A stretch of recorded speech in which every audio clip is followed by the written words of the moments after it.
Great. So, everybody, this talk is sponsored by the ASA Theory section, of which I'm chair this year, but also by the Global Critical Studies and Praxis Network, which we just started this year. And I'm on my iPad because my computer is down, and Dylan's going to put in the chat the link to our website, and you can join our mailing list, and we're going to continue these talks in the future. And so, if you're not a member already and you're not getting those email, yeah, sign up so you can get talks in the future.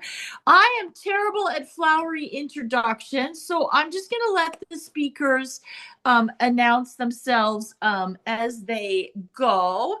And we can just use the order of speakers as is on the announcement, of course, which I can't access right now because I'm not on my computer. So hang on just a sec, and I will just look to see what that is.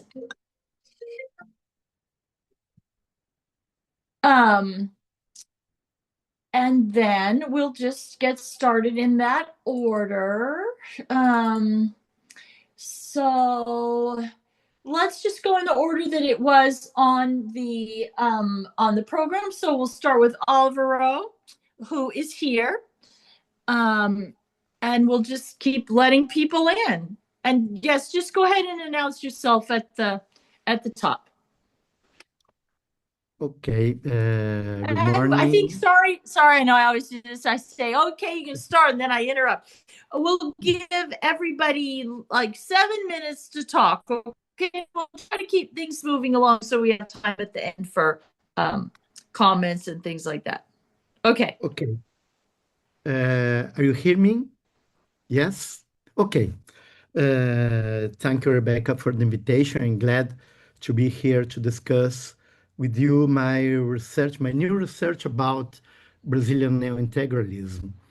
I will try to be very synthetic to present this, the, the big trends here.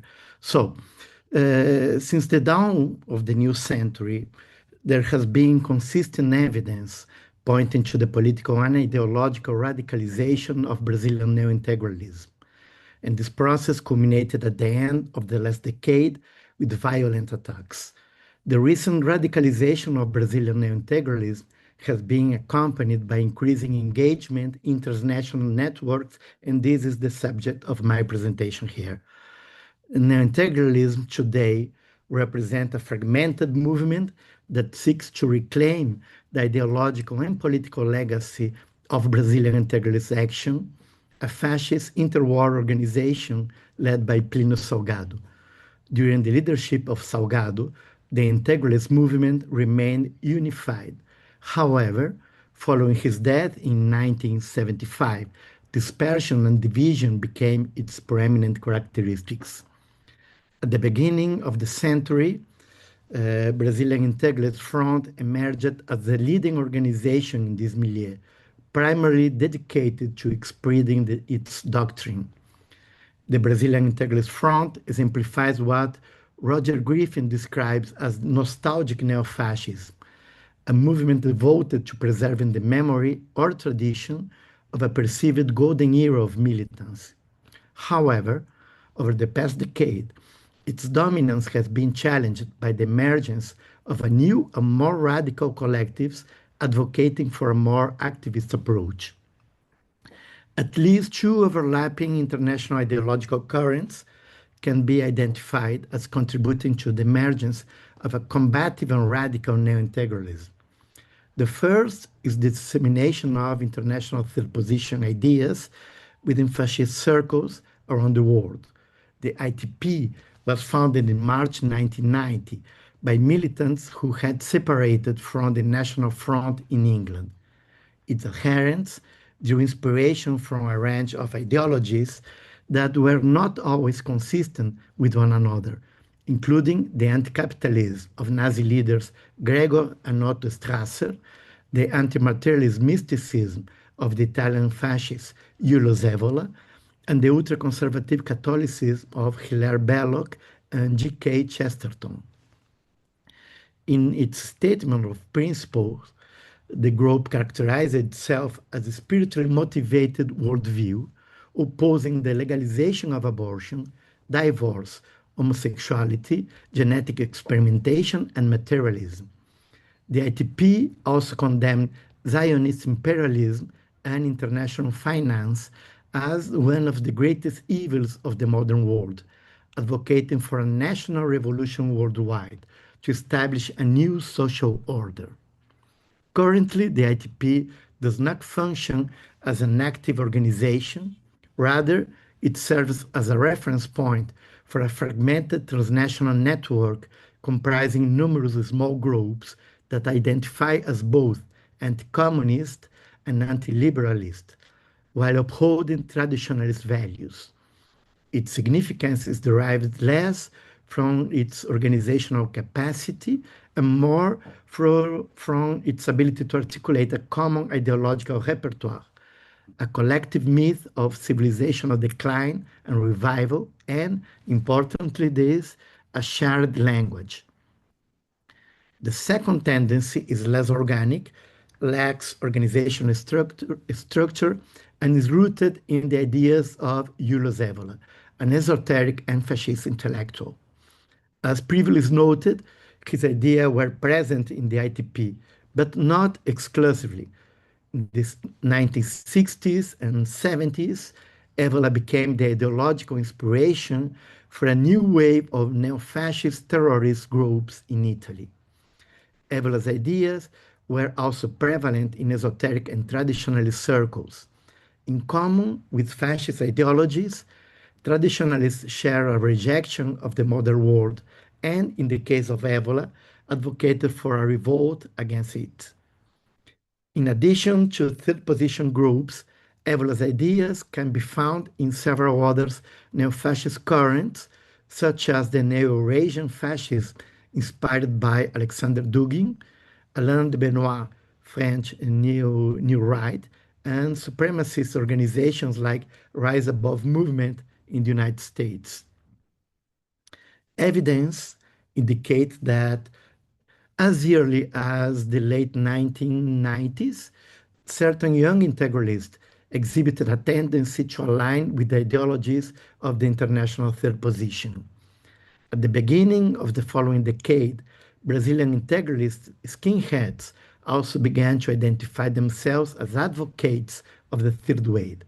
In contrast, the dissemination of Evola reaching Brazil primarily through the efforts of esoteric and traditionalist young intellectuals, some of whom were philosophy students.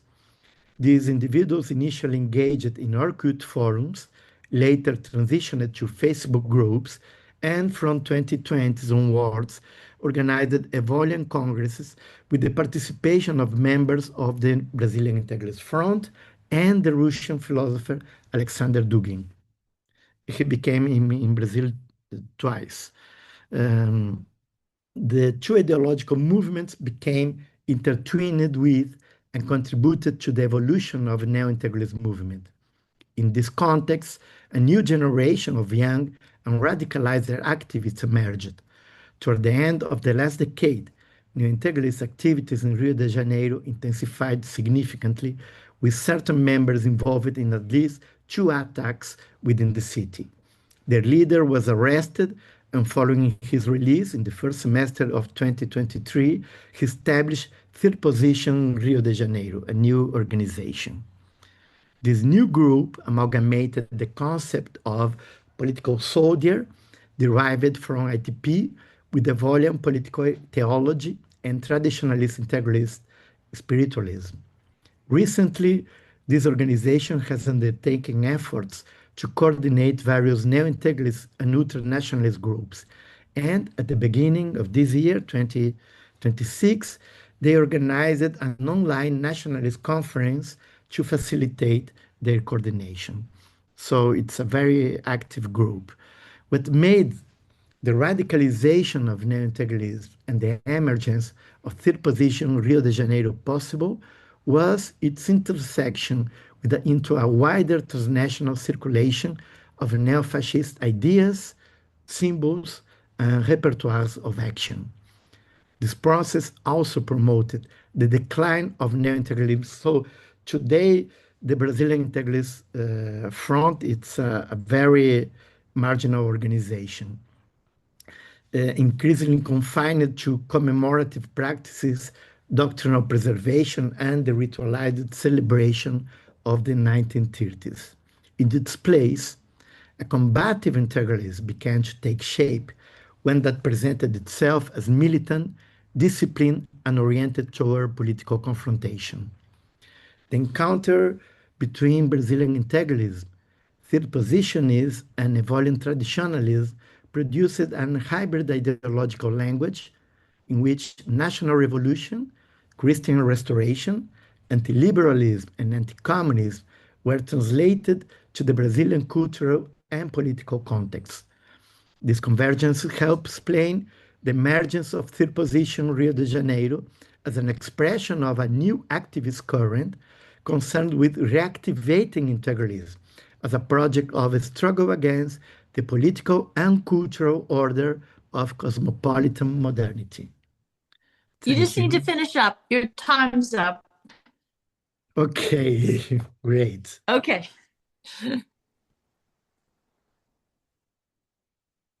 Do you want to just say a conclusion or you're done? No, Okay. no, no, Okay. it's okay to me. Okay, It's perfect. I All am on right, time excellent. here. Okay. So then we'll go on to Andre. Do you hear me? Yes. Okay. As I'm blind, I would just like you to eventually tell me when I'm almost done. Around Okay. 5 minutes. Yeah, I'll around 5 minutes, okay, if you I'll please. interrupt at 5 minutes. Very good. Okay. Thank you very much, No Rebecca. problem. And I would like to begin apologizing with our discussant, Hulaya, for sending my texts very late and also for some mistakes in the text. But this presentation is basically develops basically the argument that Alvaro and I have framed in an article published in Portuguese here in Brazil, where we propose an analytical model to approach Bolsonarism as an ideology, and we propose the concept that Bolsonarism could be understood as a extreme right discursive coalition. And we also stress the potential for this concept um, to deliver a analytical framework for comparisons between different phenomena of the Latin American far right. But first of all, to do so, we have to deal with the hegemonic tendency in the Brazilian literature on Bolsonarism, following the dominant trend in international literature on the extreme right, which is to think Bolsonarism as a so-called radical populist right, following Casmut's concept of a radical populist right, which is based on the ideational definition of populism that he and Cristóbal Rovira Cautuasser had proposed in a couple of articles and also in a book, Populism, a short introduction. Well, our main problem with the concept of populism that they propose is that this concept has the two main problems in almost all concepts of populism: its elusive character and also its negative bias.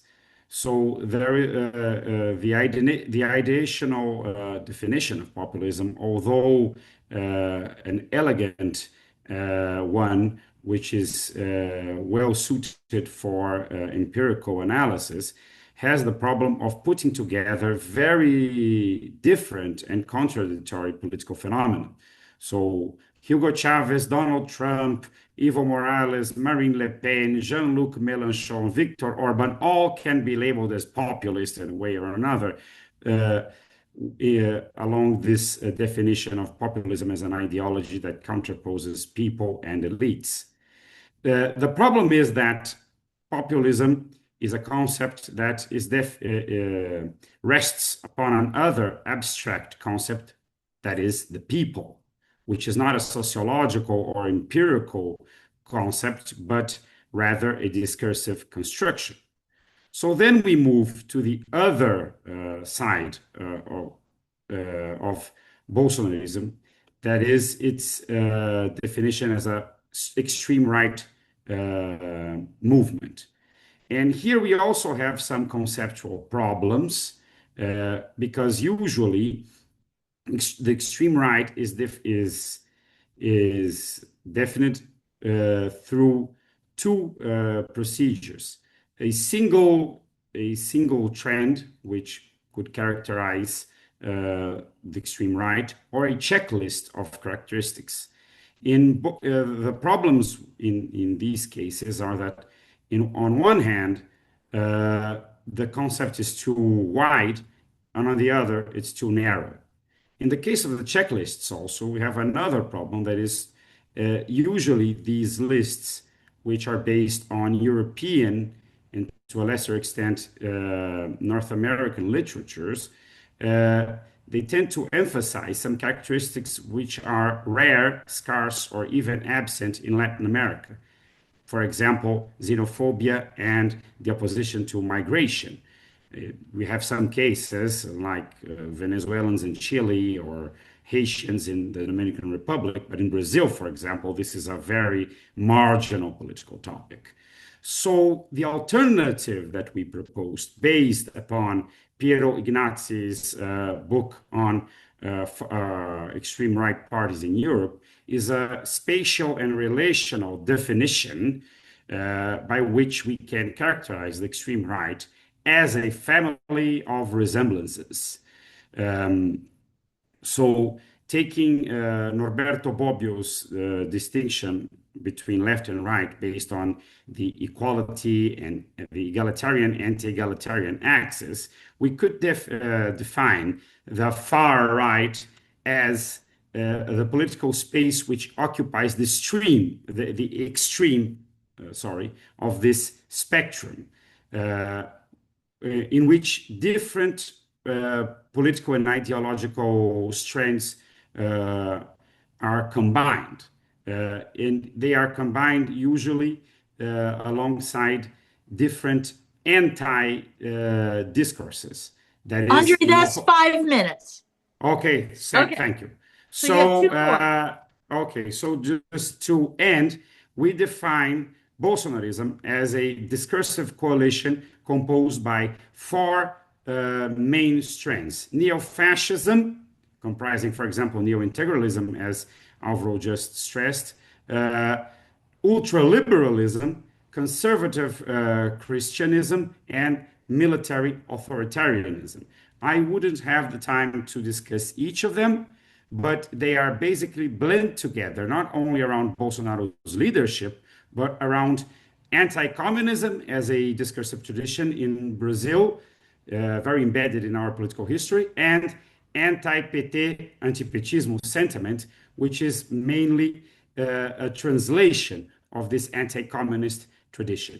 So, to finalize my presentation, we believe that this analytical framework of discursive coalitions is or can be very useful to compare Bolsonarism with other phenomena, such as Argentina's Javier Milei, the regionalist extreme right in Santa Cruz, Bolivia, and other phenomena of the diverse family of the Latin American extreme right. Thank you very much.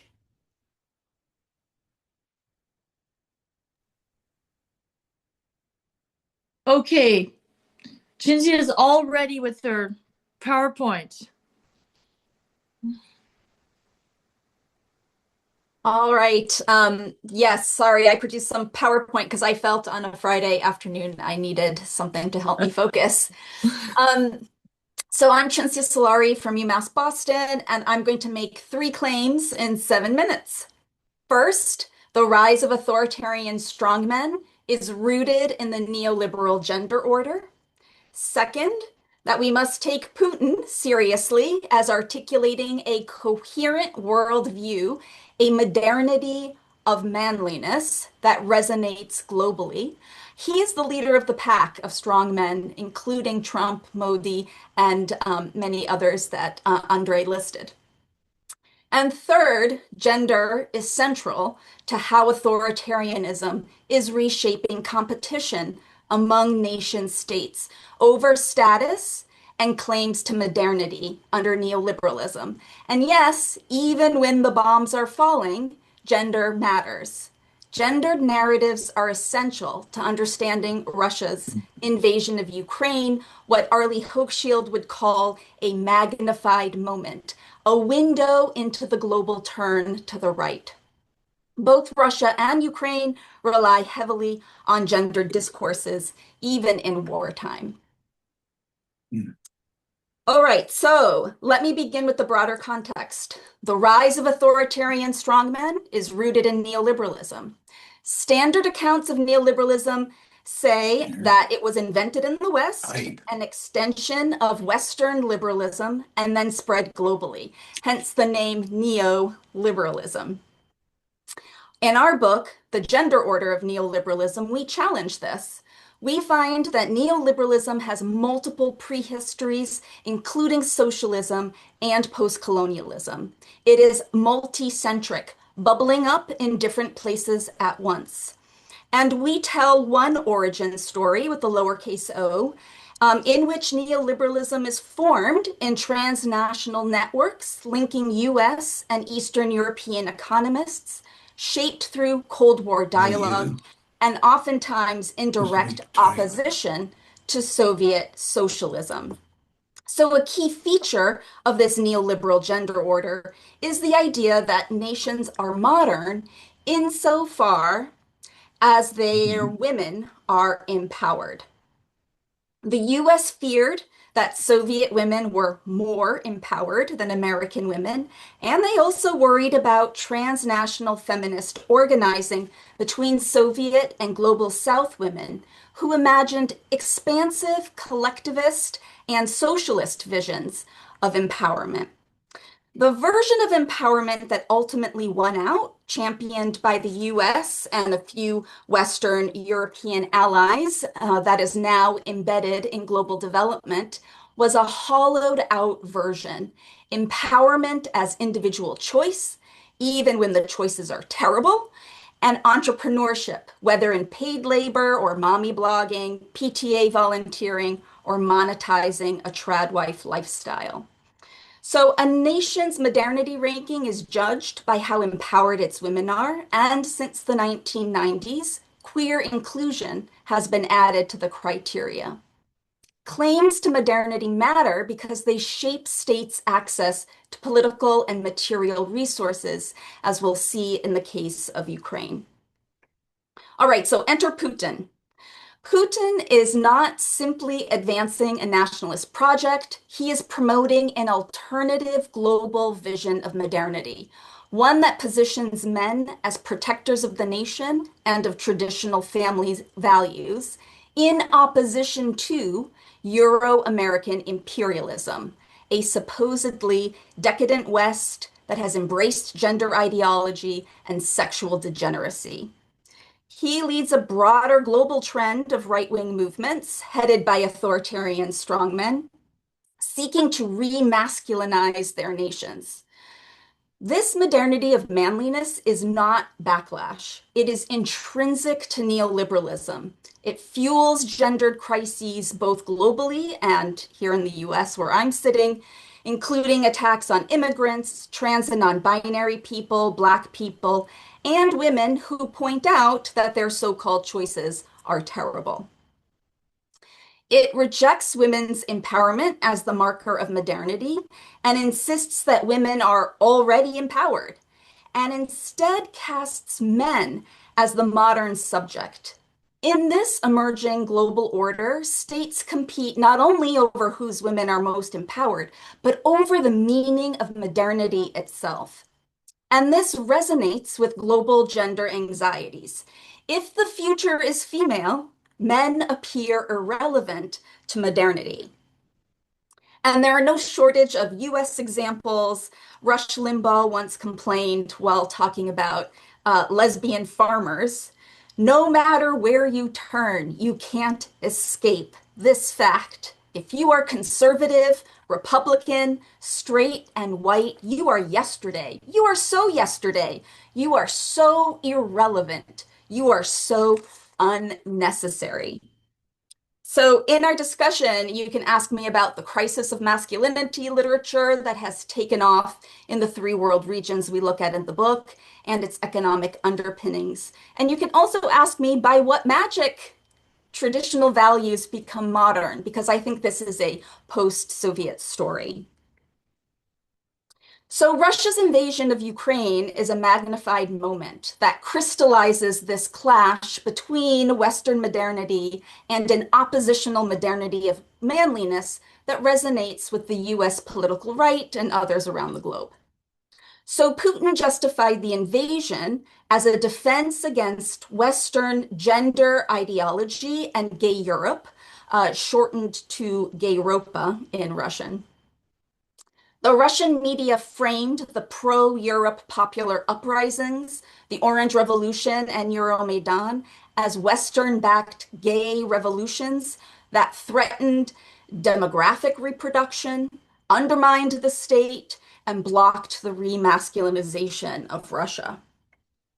Meanwhile, Ukraine has moved to align itself with Western modernity, even under bombardment. Ukraine has advanced. This is the political work that they are doing as the bombs are falling. They've advanced protections against anti-LGBTQ hate speech. They've introduced same-sex partnership legislation and celebrated queer soldiers in national media. So these moves signal belonging to the West and make a claim to its material support and military protection. Dismissing Putin as crazy, as the Western media sometimes does, obscures the appeal of this modernity of manliness. Russia and the US together fund transnational pro-family networks, including the World Congress of Families and the US-based CFAM, that promote misogynist and anti-queer policies globally. So this helps explain why US conservatives, historically anti-communist, like rabidly anti-communist, now find common cause with Putin. So to conclude, the belief that neoliberal capitalism has already saved women and racial minorities, and we must now save men and white folks, fuels the appeal of authoritarianism among dominant groups who perceive a loss of global power. And that belief is reshaping the global order, and gender is at the center of it. Thanks.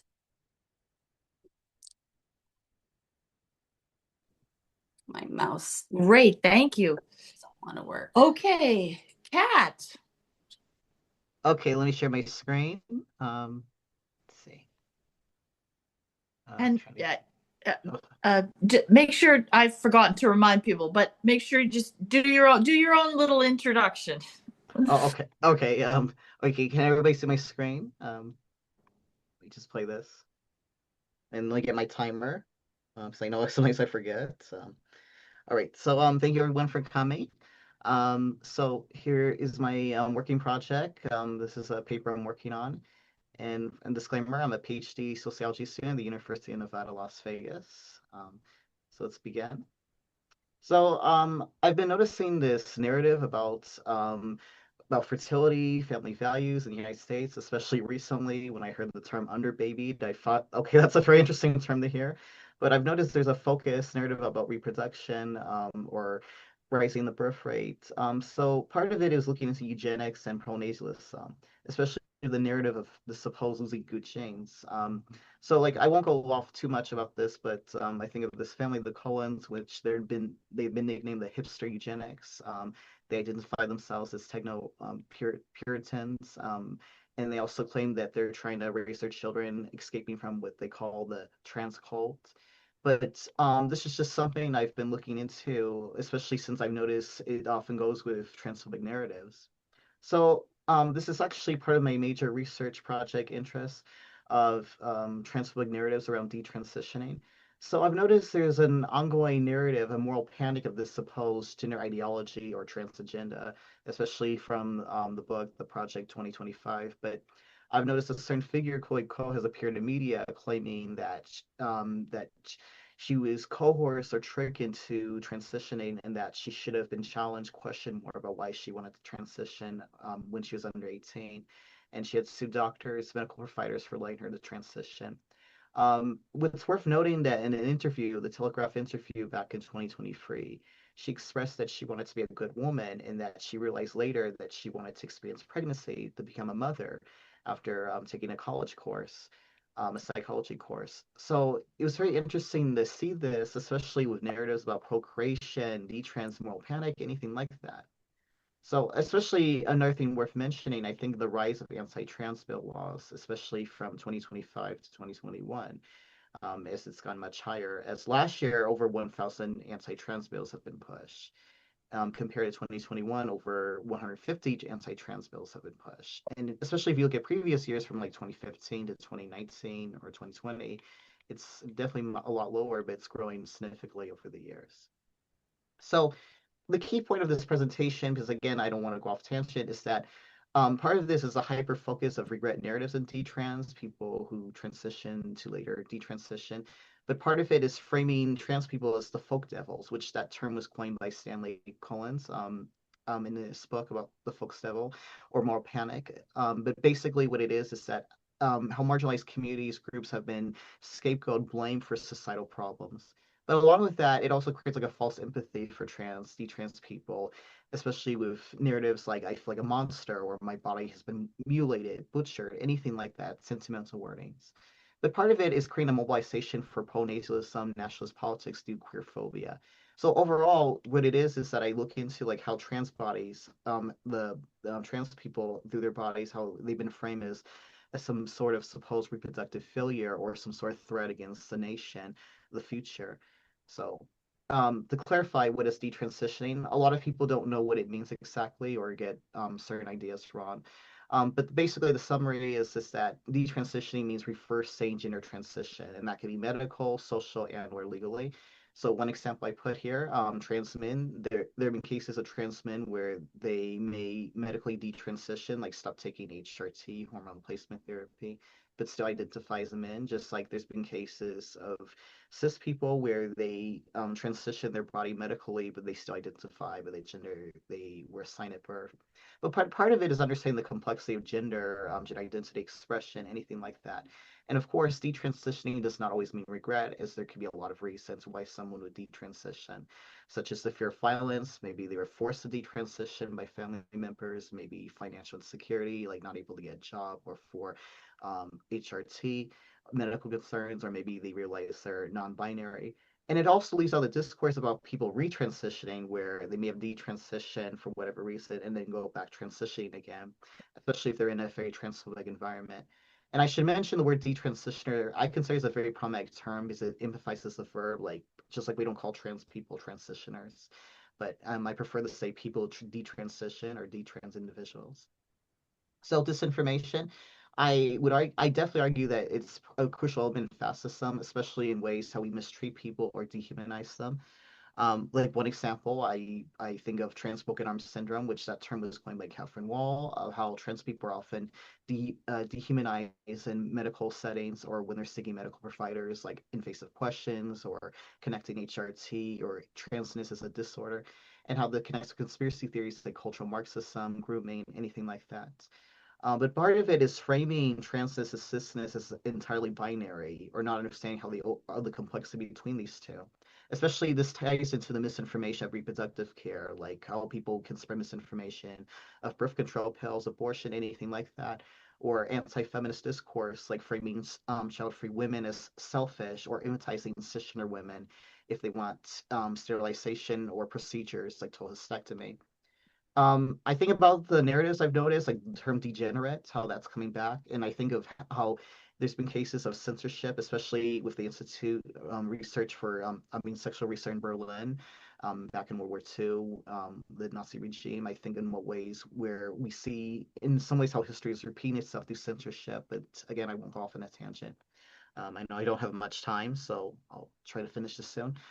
So part of it, I think of why transness has been medicalized, or how it's been stigmatized in ways. So to clarify, it's part of the narrative is like who's trans enough or trans medicalism, especially when you get the history like criminalization to medicalization, how trans people or anybody part of the LGBT plus have been arrested, and especially through terms like sexual deviancy and how that's later medicalized, especially terms like sexual psychopath or anything like that. And for trans people, this includes the term gender identity disorder, how that's changed in 2013 to gender dysphoria.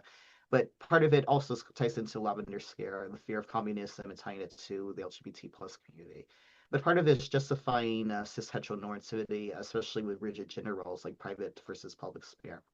Um, so I won't go off into too much of a tangent because again, I don't have much time. But basically, I think of movements against trans people, especially the terminologies or the term concept like gender exploratory therapy, which is using talk therapy, finding the supposed cause of transness, like concluding that autism, social pressure, trauma is playing a role into this. Including the term social contamination or rapid onset gender dysphoria, which that term specifically was coined by Lisa Littman. A lot of people criticize her study, especially the method she used to collect data. But I mean, again, I could go off on a tangent about these figures and the term autogenophilia, which again doesn't capture the lived experience of trans people. And there's definitely a lot of criticism, especially from the Center Probably Law Center, how they discourse about or the connection between pseudoscience and anti-LGBT movement. And then, of course, this ties into the ex-gay movement, especially after the removal of homosexuality from the DSM as a mental disorder. And again, part of it is or part of it is stigmatizing queerness through a moral pseudoscientific discourse. So again, especially with procreationism and what methods they use to enforce this narrative, like conversion therapy or talk therapy or faith-based therapy. But the goal is to use also, which I noticed with detrans movement, the transphobic narrative is a testimony politic where they try to get people to share their narrative like, oh, I used to be gay, I'm an ex-gay now, I've let go of that lifestyle, especially how I was suppressed and I was suicidal and I was doing drugs and all that changed when I realized there's hope. So there's definitely narratives like that. But another one's worth mentioning, there's a middle way, which that's for people who don't identify themselves as ex-gay, but they're not ex-gay or gay, anything like that. They're kind of in between.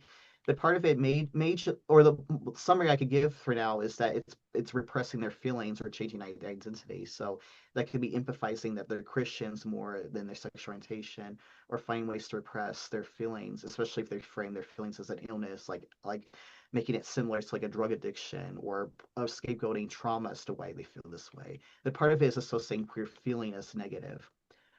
So the conclusion to take, what I would summarize from all this, again, I'll wrap this up, because I know I have less than a minute, but part of it is understanding how we use certain narratives and how these narratives are reinforcing a certain narrative, especially through disinformation and stigma.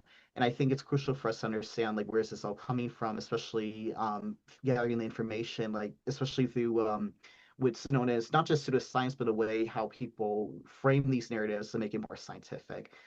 Thank you. Just stop here.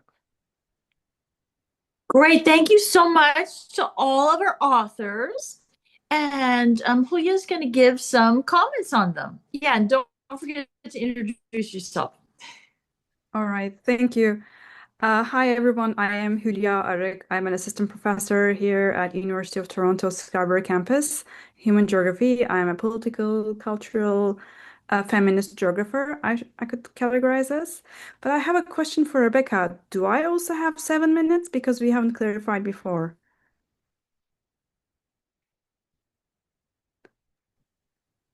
Um, we have plenty of time. Do you have more than 7 minutes? I don't know. I want my what I prepared was like little blurbs about each presenter and a set of questions that I contextualize. So let's Well, say 10 we minutes. 10 minutes. I'm gonna set the timer for 10 minutes. Okay, because Okay. then you can let me know at 5, then I can wrap it up. I'll Because, interrupt you at 5. okay, great. Because I wanted to start by saying what a wonderful group of scholars you brought together, whose research projects and visions closely align with each other, and they are very well equipped to converse with each other. I will try to facilitate a little bit. I have some questions and also more like bird's eye view overview because I'm not, for example, an expert on far right politics and such, but I would like to, I do have some curiosity and questions about this. So I will start with Kat Fuller. Presentation, which makes an important intervention by showing how the detransition narratives are not isolated in culture war debates, but are deeply tied to nationalism and reproductive politics, biopolitics, and moral regulation of bodies. Um, and to me, what the strongest contribution is that it demonstrates that reproduction itself is a political, geopolitical issue.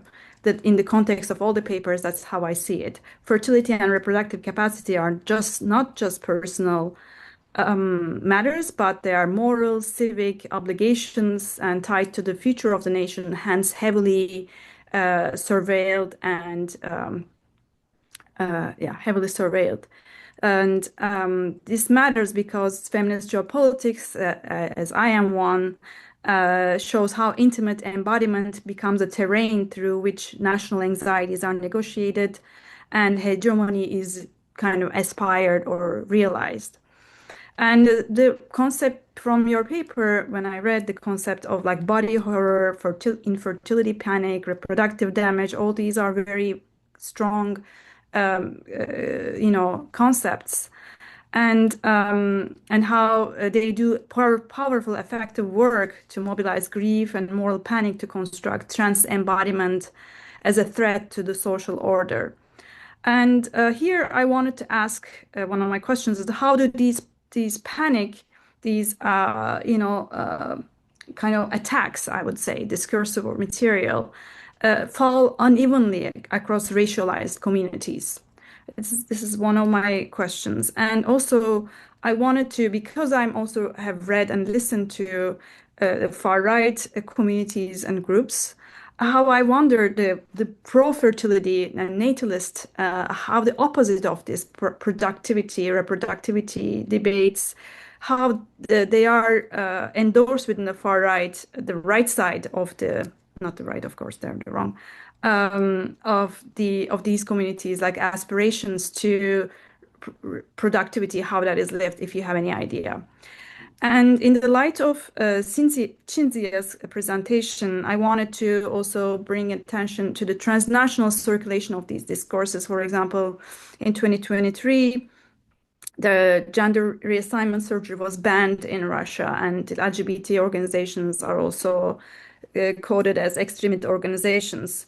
And this is not an isolated case, but part of this broader civilizational discourse that links to US conservatism and reactionary nationalisms across the globe.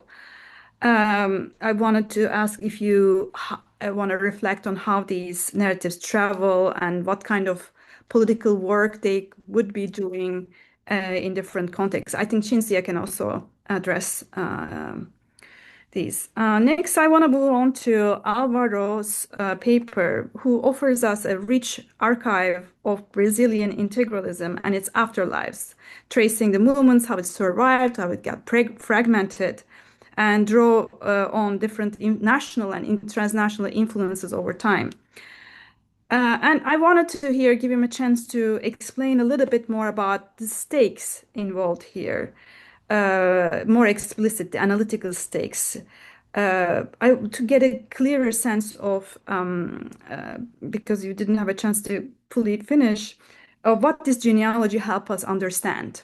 Because I also read the paper and there's a lot of history and detailed work, careful work involved, and how the lessons are drawn from the Brazilian case for comparative scholarship on fascism and post-fascism. And one of the key moments, I'm not sure, maybe I'll skip that because you didn't get to it, because I prepared my comments based on the paper. And one thing you said is like Brazilian integralism remains fringe, that it hasn't moderated itself to integrate to democratic electoral politics. That's the post-fascist path. And I was wondering if, like, radicalization is, of course, concerning, but incorporation into moderation into formal electoral politics, is that a better path? Do we want that? And what would be gained or lost if these movements moderated enough? Or is it better if they stay fringe? I don't know. I'm thinking more like in terms of practical terms, if you ever had a thought exercise about that. That's 5 minutes. Great, because I'm halfway through. Another question is the Perfect. paper is strong on organizations and leaders and ideological genealogies. But like, given the other scholars we are in conversation with here, Kat and Cinzia, how are these ideologies actually lived? Which is, I know, a difficult question because no one wants to infiltrate far-right movements to see how they are doing, but they are also visible, somewhat living, like, narrating themselves, their lives, given the social media, etc. How are women represented? How do they participate in these formations? How is masculinity presented, and how they negotiate these constructs? Which brings me to my last question that ties to my own work on religious nationalist formations in Turkey, not far right though. I found these ideologies, and this is for Andre as well, more like coherent from outside. But once you enter, when you engage with and look into the cultural everyday life, you see they become diffuse, contradictory, and unstable and conflictual. So I wondered if this can be observed to give kind of a malleability, kind of like to remove the kind of concreteness of these formations. Andre likewise raised very important questions, and no worries, Andre, I did get a chance to read your paper, although a little bit skimming through, and thanks for your talk. Important questions about populism, Bolsonaroism, which you conceptualized. Sorry if I'm not messing it up while pronouncing it. And a convincing case that populism is ultimately a slippery category, and that gives a distinction, a false distinction between the pure people and the corrupt elites. And this brings me quickly to how quickly leftist, like populist, class-based, like based on genuine grievance, how they quickly can fold into far-right extremism. For example, the truckers' protest here in Canada, in Ottawa, that drew thousands of people from across Canada, also drew in leftist thinkers and influencers. That was, and from in Naomi Klein's book, I don't know if you have the chance to read, Doppelgangers, explains this phenomena, how COVID-19 became a very crucial moment. Maybe you can all reflect on that a little bit. And also the observation that far-right scholarship focuses on European where like populism is dominated by European perspectives, and where populism, fascism, authoritarianism, and conservatism are often collapsed, and they are flattened. And that's, I think, one of the key points of your talk. That you're trying to reconceptualize Bolsonarism as a extreme far-right discursive coalition. And there are a lot of influences that predate Bolsonaro, which I think is inclusive of integralism.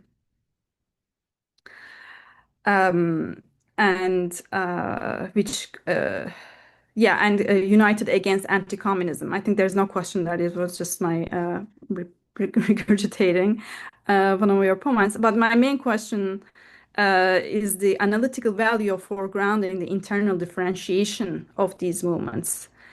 It's important not to flatten them into a coherent block, but the distinction between the tensions between neo-fascists, liberal technocrats, and military authoritarians and Christian conservatives, you suggested, matter. Does it help us, this analytical perspective, does it help us understand how these coalitions function and sustain themselves? Or does it help us understand the root causes of the grievances where these people come from? So the use of that analytical distinction I wanted to ask. And Cinzia, finally, based on the book, which I tried to look up, I couldn't, but I read the chapter you sent, which is like an amazing contribution in this field. You reconceptualize neoliberalism to a feminist lens across multiple contexts, which is a great service to this discipline and women's studies and more. And how neoliberal austerity, labor precarity, and shrinking opportunities for men created this like crisis, which is of course a very meaningful observation. And how also women's rights and homonationalism is folded into this formation.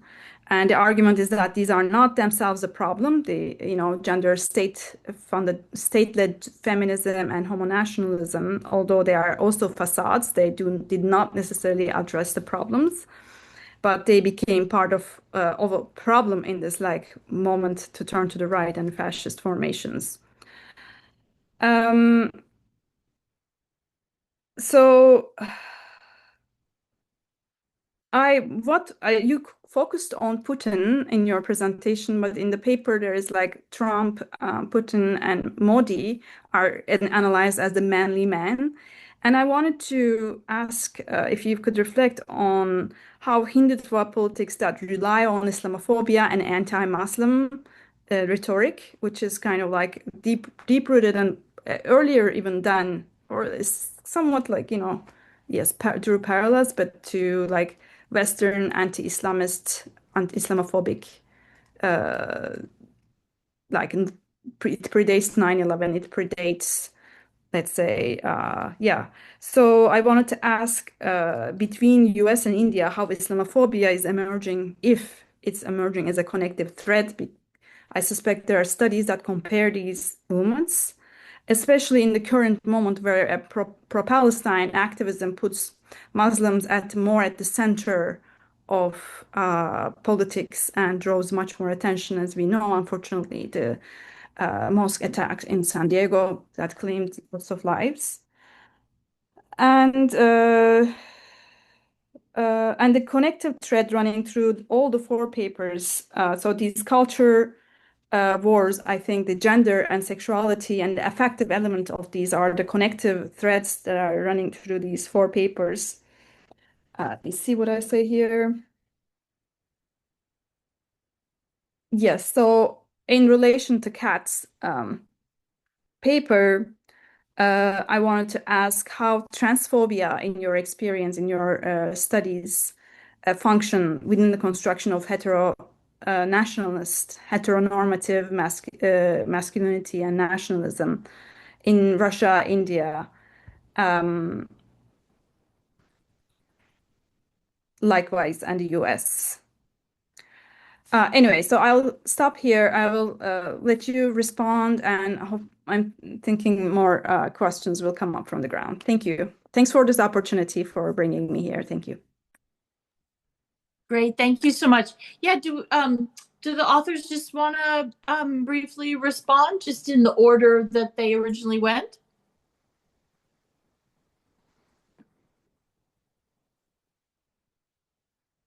Okay. There are another questions, or it's our time? Why don't we give each of the authors a chance to respond to please comments first, and then we'll take questions from the floor. Is that all right? So Alvaro, you could go first.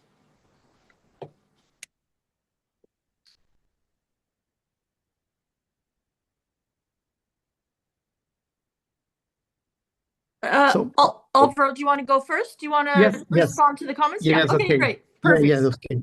Okay. First, I think that there is a general question about this research. What's the stake? So, well, I think that well, there are a kind of plague, we can say in short, in a few words, about in the studies about neo-fascism and neo-integralism in Brazil. Um, they remain mostly as case studies and were strongly marked by a kind of methodological nationalism. So, and what I'm trying here is to say that to understand not only neo-integralism, but also the extreme right, the contemporary extreme right, we need to turn to comparative studies and a transnational methodological approach. So we need to understand the different flows of cadres and resources and propaganda in a world scale. And well, this I think that is the more important to me because in the case of neo-integralism, of course, there is um, a context that can enable an environment that can enable the emergence of this current inside more activist currents inside neo-integralism, but without, I think, these international flows, without this international network, I don't know if it would be possible arrive at the same output, you know. So first, I think there is a veiled advice to my Brazilian colleagues. You need to study neo-integralism in a comparative and transnational perspective. Well, and this is, I think, the most important thing today. But the second question is about post-fascism. Post-fascism maybe is in Brazilian context now, it's easier a conversion from conservative, the traditional political conservative organizations and parties to neo-fascist positions than the opposite. So it's easier to arrive to neo-fascism than to arrive a kind of post-fascism. In fact, the neo-integralists tried twice a movement in the direction of post-fascism. First, with Enea Carneiro and the PRONA, a party from the National Reconstruction. It was a kind of nationalist party in the 90s. They failed. And the second one was with the PTB led by Roberto Jefferson. Roberto Jefferson, a very conservative and a figure in our politics that, well, he had lot of tenures in the Chamber of Deputies. So, but at the end, Jefferson was arrested after shoot at the Brazilian policeman. So, in fact, it was not a kind of moderation of neo-fascism, but was a kind of radicalization of old conservative parties in Brazil. So, in this case, what I think that we need to put some attention and to try to understand is this kind of radicalization in the traditional parties in Brazil that adopted not only a language that it's near the ideology or even the language of neo-integralism, but also some practices. Well, I think that is main themes here. Thank you, Julia, for your comments. Very interesting. Andre, do you want to respond to the comments? Yes, thank you. Thank you, Julia, for your very insightful comments. I will answer them in two moments. First, the question about populism. Definitely, populism is a slippery terrain and a contested concept. I think that most theoretical approaches to populism failed to deliver, let's say, a consistent concept that avoided the problems that I pointed out, with the exception of Ernesto Laclau's definition of populism as a logic that organizes social identities through antagonism. Um, on one hand, I think here he had a very sophisticated approach, which succeeded in taking into account and taking seriously this heterogeneity, which is implicit in populism. But he paid a price for that, and it was formalism. His theory of populism is very abstract and somewhat formalistic. And I mean, the result is that although very interesting to think about contemporary politics, I don't think it's adequate to use, let's say, the Laclausian definition of populism to define, for example, Bolsonarism's particularity in ideological terms. Although there are some interesting exercises in Brazilian literature in this direction. Secondly, the problem of, the usefulness or not of pointing out the differences between these ideological strands that compose the Bolsonarist discursive coalition. I agree, I totally agree with you that let's say, in practical terms, ideologies tend to intertwine, to intermingle, and they have, let's say, very blurred frontiers and are contradictory in practical politics. But for this exact reason, I think it's useful to analytically distinguish them, exactly to think how they mix themselves in these discursive collisions. So, for example, in Bolsonarism, we had, let's say, shared discursive topics between conservative Christians and ultra-liberals or authoritarian militarists, or even neo-fascists, such as the late traditionalist ideologue Olavo de Carvalho. But there were also strong tensions amongst them or between them sometimes. So, as a family of resemblances, and one needs only to think about each of our own families, there are a lot of disputes. And I think the main interest in this analytical tool we are proposing is that it allows to think of Bolsonarism as a unity in diversity.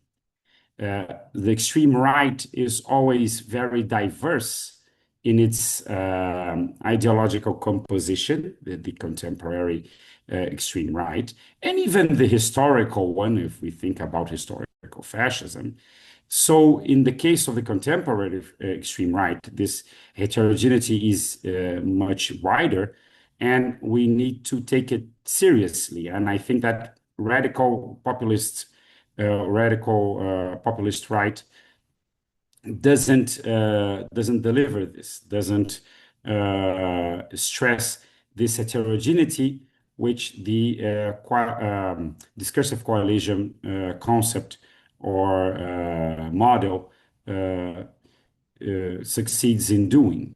I don't know if I made myself clear, but this would be my main answer. So yes, these ideologies in practice are sometimes very difficult to distinguish, but that's the main reason that we for which we have to distinguish them analytically to see how they are discursively articulated in movements such as Bolsonarism. Thank you very much for your very insightful comments. Cynthia, do you want to respond to the comments? Sure. Okay, thanks for those comments. And the book was written with a co-author, Smitha Radhakrishnan, who's at Wellesley College, and she's an India scholar. And my area specialty is the former Soviet Union, and my first book was on Ukraine. So that's sort of, we decided the reason why there's Trump, Modi, and Putin is that the overall book puts three world regions in conversation with each other. So I'll start with the question about transphobia and how does that work and how does that travel?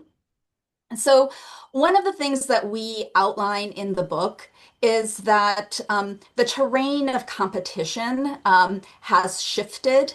The terrain of competition for men used to be around work and family, like who's the best breadwinner, like if you're on Wall Street, you've got like higher masculinity points. And so it's really like the terrain of competition around manliness, which is about hierarchies between men. Masculinity is about distinguishing men from women, but manliness is about ranking men. And so that was the terrain of competition, work and family.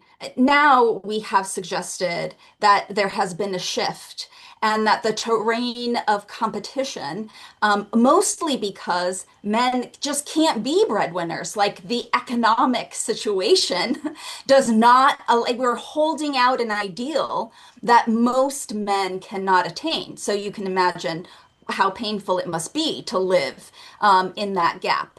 And so the terrain of competition is now around nation states, right? It really has moved into the international arena. And so there is a new discourse for men, and that is to be manly protectors. They should be protecting their community and protecting their nation.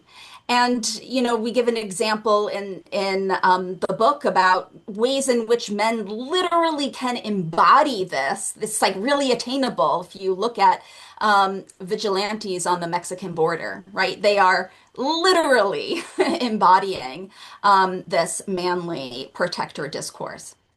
So, what do trans folks have to do with this? And what does gender ideology have to do with this? Well, in the former Soviet Union, the discourse around why the Soviet Union collapsed is different than what we talk about in the West. In the West, we consider Soviet collapse as an economic failure. We just had the better economic system. In the region, they understand Soviet collapsed as a gendered problem. That the Soviet project of gender egalitarianism made men weak and effeminate and made women too strong and too masculine. So the problem isn't that we, don't have empowered women, it's that our women were too empowered, right? And so that sets up, and women were sort of forced into the workforce. And so you've got full labor participation nearly of women in the labor market. So the story then becomes, how do traditional values come to be understood as modern? That is through this feeling that women were too empowered in the past. We decided that gender was not something that was biological, And that caused the collapse of our empire, basically, right? So there's a re centering of a discourse about freedom. So in this, manliness of modernity discourse, people are free to be who they are according to biology. I mean, the Soviet project tried to distort people into turning men into women and women into men. So now you're free to be who biology tells you you must be. Um, you now don't have to worry about women who are so empowered that comes at the expense of men. Um, and now you've got dominant groups who are able to reclaim their freedoms, as dominant members through the protection of the nation. So, this real resurgence of biological determinism is part of this queer peril that Kat is also picking up on in the detransitioner discourses, right? There's this real feeling that in the lavender scare, as Kat said in the US, the Marxist traitors were gay. And now in the Russian context, it's the West that is gay and is going to, demasculinize Russia. And that is now the threat, right? So I think that the image of trans folks really travels as a threat narrative because it's really attacking this idea of freedom, people being free to be what their biology tells them to be. And I won't, because I don't want to take up too much time. The question about Islamophobia is also very interesting, and it runs through all three regions. So, of course, Trump's first thing was a Muslim ban in the U.S. In Russia, they spend a lot of time worrying about their Chechen Muslims. In India, like the internal enemy are Muslims, right? So, of course, these Andre said that the people is not like a clear concept, right? It's a folk concept. And so you can see how Islamophobia, how transphobia, how like misogynist ideas really are being used to construct that folk group of the people who are the real people that need protecting and from whom. And a common thread with the Bolsonaroism and right, is like not just external enemies, but enemies within. And so there's this, you know, so these discourses are really effective at also helping us root out the enemy within, not just the enemy out there. Great. Kat, did you want to respond to some of the comments? Yeah. So yeah, one of the things I was thinking of regarding this, I mean, again, I mean, this is really helpful, especially with narratives. There's stuff I didn't realize. But one of the things I was thinking about with my research, I think about eugenics, especially with scientific racism and how that's been reinforced in ways.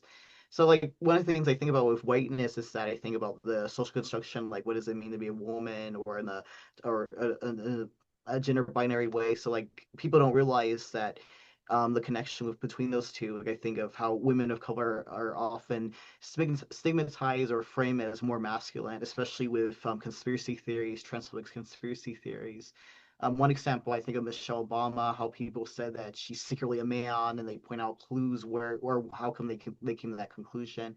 And part of it is the racism, especially with the narratives like, what does it mean to be a woman? Oh, she's supposed to be fragile, she's supposed to be very frail and needs to be protected, taken care of, and it definitely ties into it.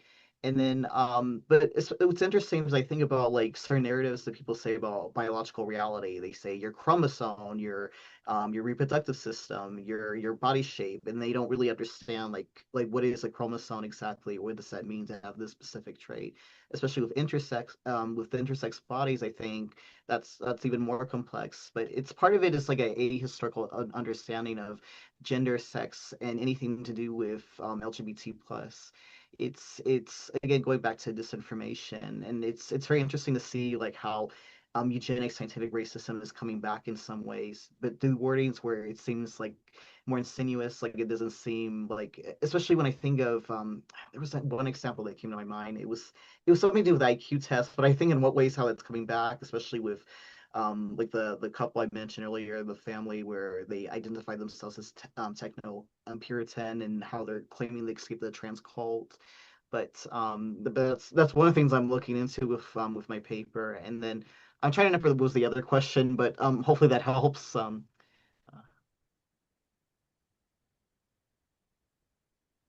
Great. All right. Thank you so much. Do we have questions from the audience for our participants?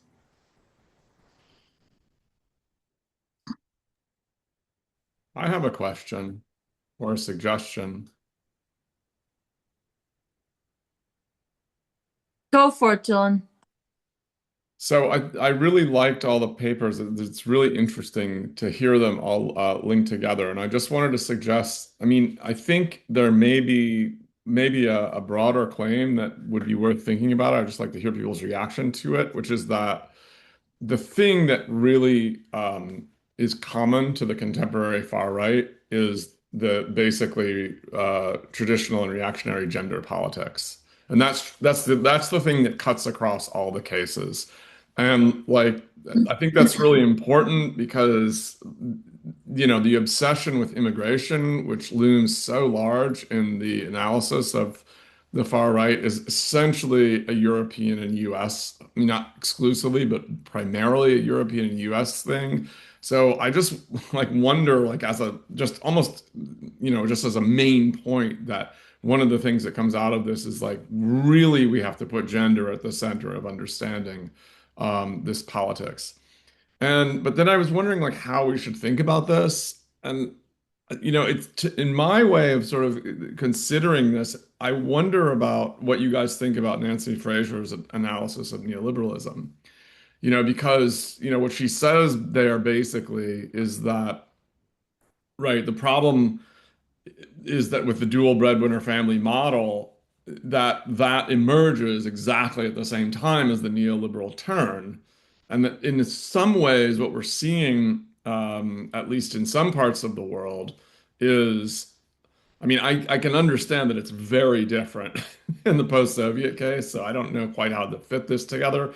But in some ways, this reactionary gender politics is a kind of it's a kind of reaction to that neoliberal family model and an attempt to reassert a kind of patriarchal family model, which has given this very, very powerful basis to reactionary gender politics, and which I assume has some connection also with the anti-trans stuff. But I don't know. I just wondered what you guys thought about sort of bringing that Fraser argument into this discussion.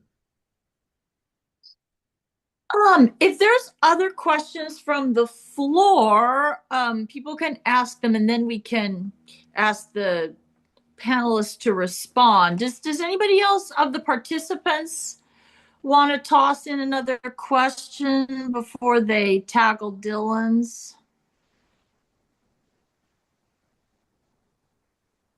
May I ask a question? Sure. To Cynthia, your presentation was very interesting about the strong man model and Putin as a role model for a strong man in far right politics. But I wonder, in the Russian case that you studied, what is the place of anti-feminist women? Because here in Brazil, in Bolsonarism, they are very active. Not only Michelle Bolsonaro, his wife, but former minister and pastor Damares Alves, which is a very skillful politician and also a very vitriolic anti-feminist and anti-gay activist. And in the US, you also have a long tradition of that going back to Phyllis Schlafly and so on. So in Russia, where are they? Or they exist at all, these anti-feminist women in Putin's movement? Okay, last call from the floor, because we'll otherwise run out of time. Does anyone else want to toss in any other questions? Yeah, Lauren.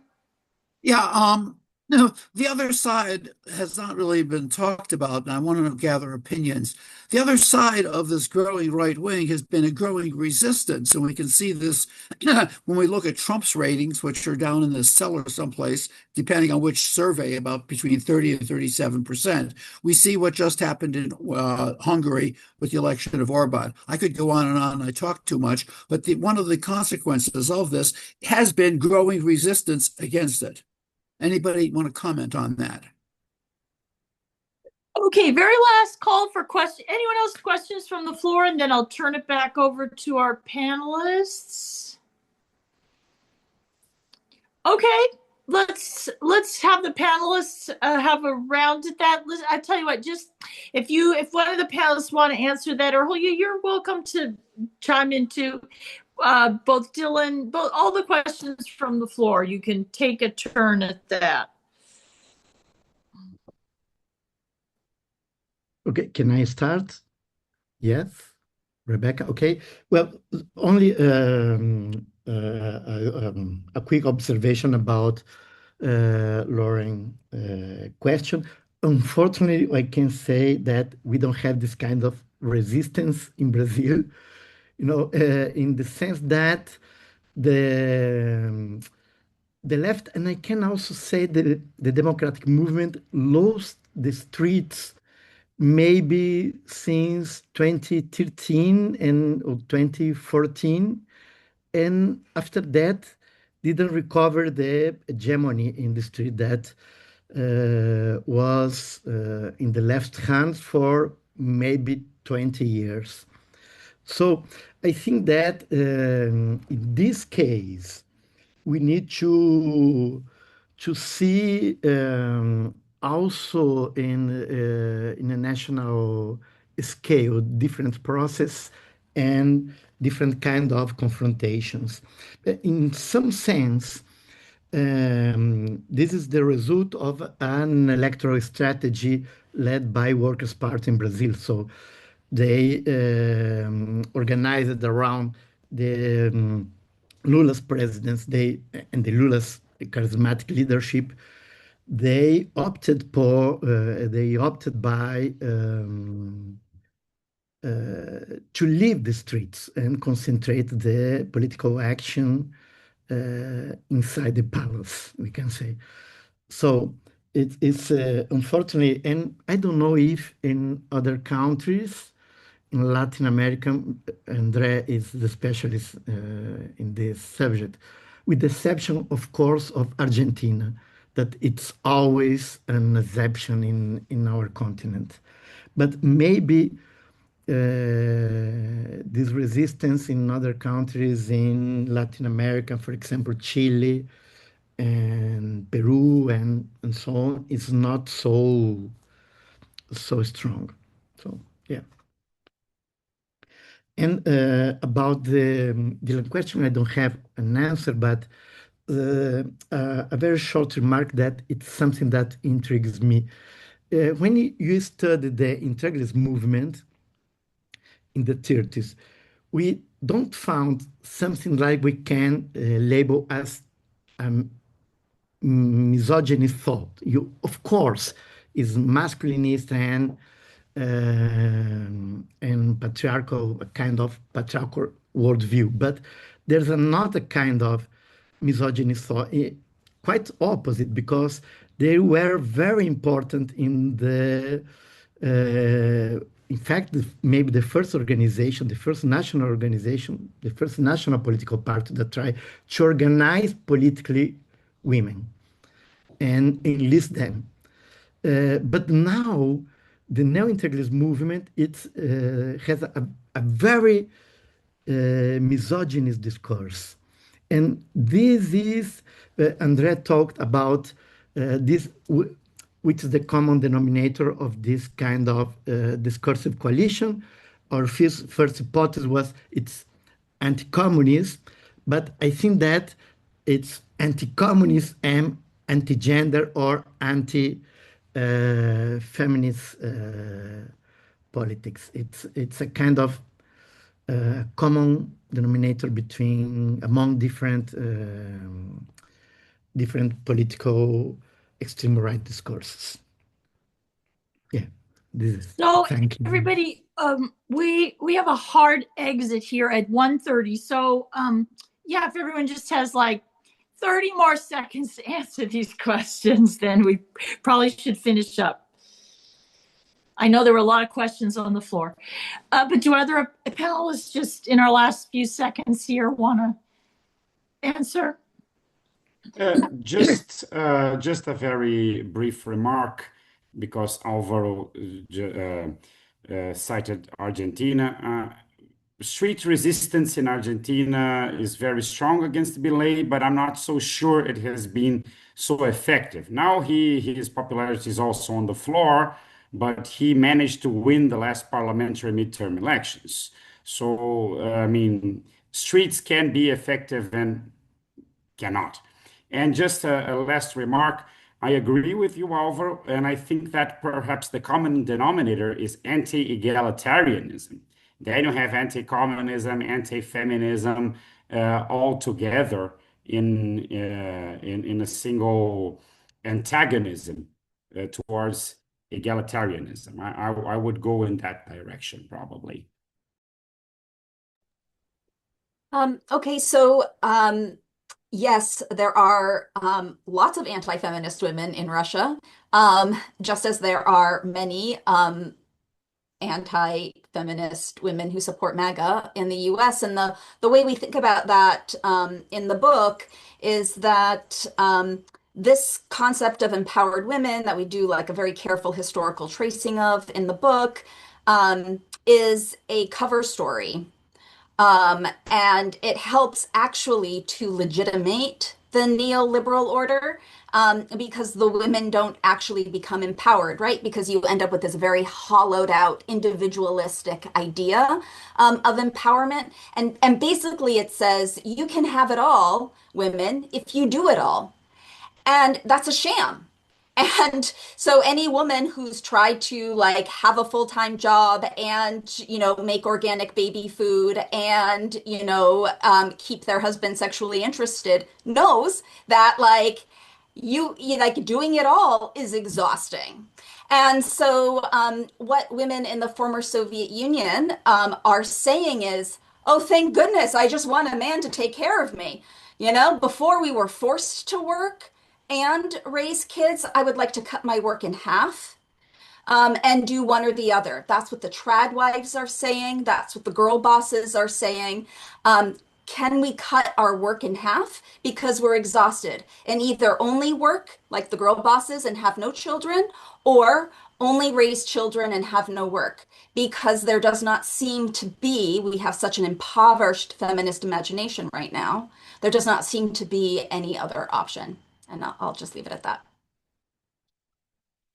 Pat, you want the last 30 seconds? Sure. So basically, what I was thinking, yeah, because I was thinking about the narratives, especially with transphobia narratives of detransitioning, like it's, especially the push of gatekeeping around gender affirmative care. Because I think about why that doesn't help, especially with research and how gatekeeping doesn't really help. Especially with cases of people where they lie, saying, "Oh yeah, I experienced all the signs and I did this," because that kind of proves further like how this doesn't really stop people, or coming in terms of what they feel authentically, but. Again, I mean, there's a lot I'm trying to say within 30 seconds, but basically, I think in what ways where we push certain narratives, and it's kind of like going back to what was just discussed, especially with the traditional housewife or gender essentialism. It's part of it is not understanding like where these feminist movements are coming from, or progressive acts for gender equality, LGBT rights. So, and that's basically I could say within 30 seconds. Yes, let's give everybody a round of applause. Thank you so much for the great talks and for everybody being here. And up at the top of the chat, Dylan, can you just kind of paste it one more time?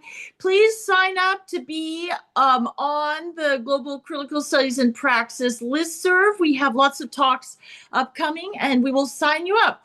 Thank you again. Bye, everyone. Thank you. Thank you. Bye, everyone. Bye. Thank you. Bye. Thank you, everyone. Was glad to be in conversation. Thank you. Thank you. Bye.